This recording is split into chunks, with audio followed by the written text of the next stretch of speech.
Peter Drew is an Australian artist who created a series of posters featuring pictures of people from widely different non-white ethnic backgrounds, some in full cultural dress, with the word Aussie beneath them. The people in the posters had lived in Australia, or in some cases been born here, but had then found themselves disadvantaged by the restrictive immigration policies of the time. The posters have been widely praised and described as iconic, although the artwork itself is quite basic. The praise, then, is presumably for the messaging contained within the artwork. The message itself is fairly clear. It implies that the term Aussie has never had any racial or cultural connotations whatsoever. That a tribesman from the Kalahari Desert or a native of Outer Mongolia can be given a plane ticket and a passport and instantly be as Australian as anyone else. In fact, this message is false, which makes it a form of propaganda. To understand why it's false and what the problems with this narrative are, we need to understand the scientific and sociological definitions of the term nation. The correct definition of the term nation is an ethnic group living within its homeland. Therefore, the Chinese living in China or the Indians living in India constitute nations. No serious scholar would dispute this.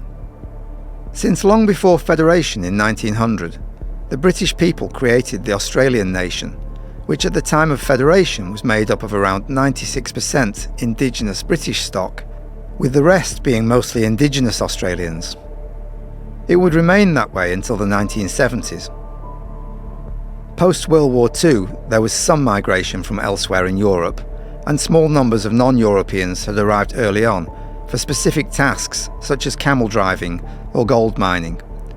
These people did not, however, constitute or represent the Australian nation. So as recently as the 80s or 90s, the term Australian, or particularly Aussie, referred almost entirely to people of British or European ethnicity. If we think back to famous Australians of that era, we had people like Kylie Minogue, Paul Hogan, Bob Hawke, and Gary MacDonald, who played Norman Gunston. These people naturally were of Anglo-Celtic extraction, or were assimilating into that population. Peter Drew's series of posters deny this reality.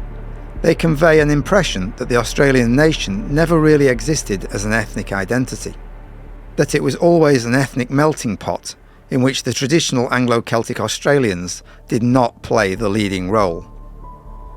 The messaging is extremely clever and subtle, which may be why they received such acclaim.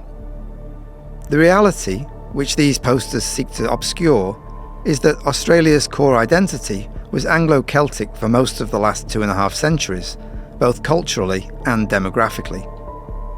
During that time, Australia was an explicitly ethnic British-derived homeland, whose people worked with grit and determination to build one of the most desirable and advanced nations in the world. They forged a political, legal and cultural foundation which was modelled closely on British norms and created a society which was the envy of much of the world. People like Peter Drew, who attempt to undermine this notion of an Anglo-core Australian nation, do so knowing that they will receive the highest praise, prestigious awards and financial benefits. These are bestowed by the hostile, cosmopolitan elites who have taken control of our institutions, such as the ABC, the Sydney Morning Herald, and art galleries and foundations around the country. The sad part is that most of these new elites are advancing the hateful propaganda which was fed to them through a corrupted education system, which has been enthralled to radical neo-Marxist dogma for decades. For example, the Australian National Museum on its website notes reactions of white Australians to non-white immigration at that time, which were overwhelmingly negative. Yet they do not ask the obvious questions. For instance, if these policies were so popular, then how, why, and by whom were they dismantled, and how did they evade the democratic will of the people? In a true democracy, one would expect the majority will to prevail.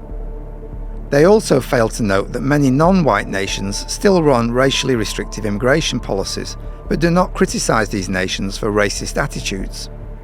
On the museum's website, they note that white Australians of the time were concerned about lower wages, diseases, corruption, drug abuse and gambling. Yet these concerns are not addressed or seen as legitimate. Instead, everything is viewed through the lens of minority interests, whilst the wishes of the majority are ignored, trivialised or denigrated.